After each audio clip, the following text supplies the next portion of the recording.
আমার পরে কি এই ভাই এই তোর কি আইছিস? কি আছে মানে এই বাচ্চাটার সাথে এমন করলেন কেন? আরে ভাই কটা ভাত খায় ও শান্তি নেই ভাই, এই অল্প একটু ইলিশ মাছ কিনে নিয়ে আসি, তাই দিয়ে কটা পান্তা ভাত খাচ্ছি, তাও খাইয়ে শান্তি নেই।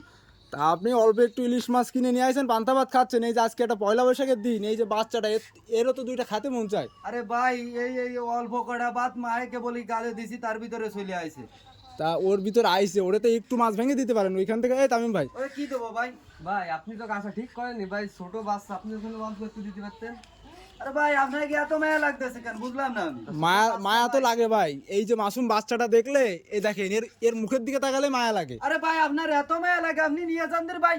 আচ্ছা আমরা ওকে নেবো, তা আপনি এই কাজটা করলেন ভাই কেন? আমরা তো তোদের খাবার আনিনি, তা আমরা কিন্তু তোদের খাবার আনিছি, তা আমার আপনি দুয়ারে এসে ই করতেছে, তা আমি এটা করবো না। আপনি কাজটা ঠিক করেননি কিন্তু ভাই।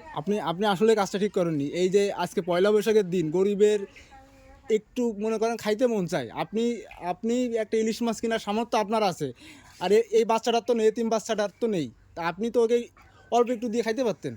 ভাই আমার অত মায়া দয়া নেই ভাই, আমি নিজে তাই কিনে খাতে পারি না ঠিক মতো, তো আমি ওরে কি দেবো? নাও ভাই আসেন আপনি চলেন। বাবু, এই তোমার নাম কি? রিয়াজুল না? আচ্ছা, তোমার এই ইলিশ মাছ আর পান্তা ভাত খাওয়ানোর দায়িত্ব আমরা নিলাম। চলো। আসো তুমি আসো।